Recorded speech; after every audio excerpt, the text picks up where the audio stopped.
what's really happening? A surprising story which is coming out of Kerala. Well, outside the campus of the Upasana College of Nursing in Kerala's Kollam district, a group of young students, primarily girls, have been sitting in protest since last Friday. Now, the students allege that the college management has been suffocating them with ridiculous rules and heavy fines. But students say that though the rules and alleged harassment of those belonging to lower castes have been happening for several months, what ended their patience was a bizarre instruction to the girl students in the hospitals. Well, girls in the hostels were being instructed not to lock their doors even while changing clothes. Well, the principal says that they are closing rooms to secretly use mobile phones or because they are homosexuals. They have been told to just keep a chair near the door, however, they can't lock it. Third year PTA meeting നടന്നായിരുന്നു. അതിൽ ഞങ്ങളുടെ കൂട്ടത്തിലെ ഒരു വിദ്യാർത്ഥിയെ ജാതിപ്പേര് വിളിച്ച് അധിക്ഷേപിക്കുകയാണ് ഉണ്ടായത്. ഹോസ്റ്റലിലെ വിദ്യാർത്ഥികൾക്ക് റൂമുകളിൽ വസ്ത്രം മാറുമ്പോൾ റൂം ലോക്ക് ചെയ്യാനുള്ള പെർമിഷൻ നിഷേധിച്ചിരിക്കുന്ന ഒരു സാഹചര്യമാണ്. ഈ പ്രിൻസിപ്പളെ ഇവിടെ നിന്നും നീക്കം ചെയ്യണം എന്നുള്ള ഒറ്റ. And unfortunately, this is the most literate state of India that we are talking about.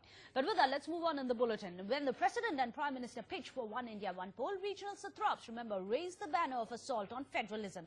But now the Andhra Chief Minister and Governor have backed the reform. Well, backing the idea of simultaneous elections to the Lok Sabha and state assemblies, the Andhra Pradesh government called for a national debate involving all sections of people. Well, moving one step ahead, the government suggested that polls to even urban and rural local bodies ought to be conducted within 1 year of the elections. Well, addressing the Andhra Assembly, Governor E.S.L. Narasimhan has said that it would give the government time to address the issues of governance without distractions.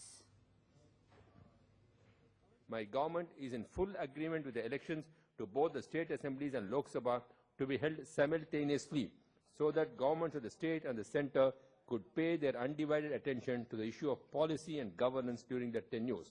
My government will also go a step further and suggest that elections to the urban and rural local bodies also should be held within 1 year of the elections to the state and central legislative houses.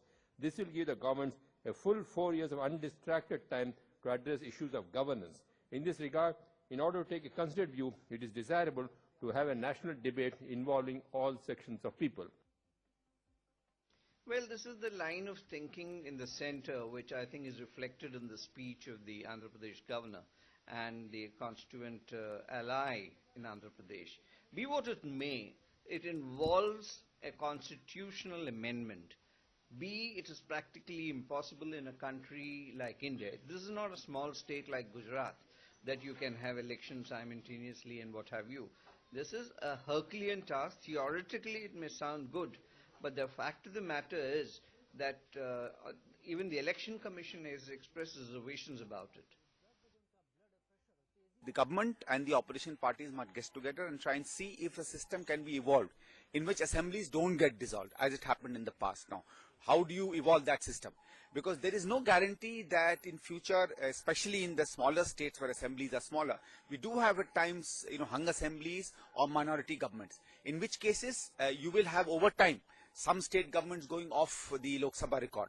Sometimes it can even happen with the Lok Sabha. You don't have to, maybe for the next 4 or 5 years we have a stable government. Maybe in 2019 we don't have a stable government. I'm saying this is always there. So until unless you also think of the long-term solution, I think that will be the best if government does that.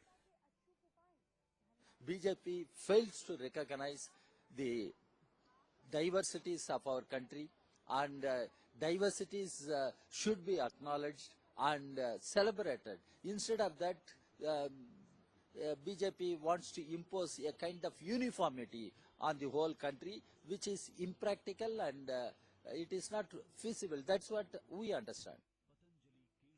So another political debate has been sparked off by Chandrababu Naidu's stance. But with that, more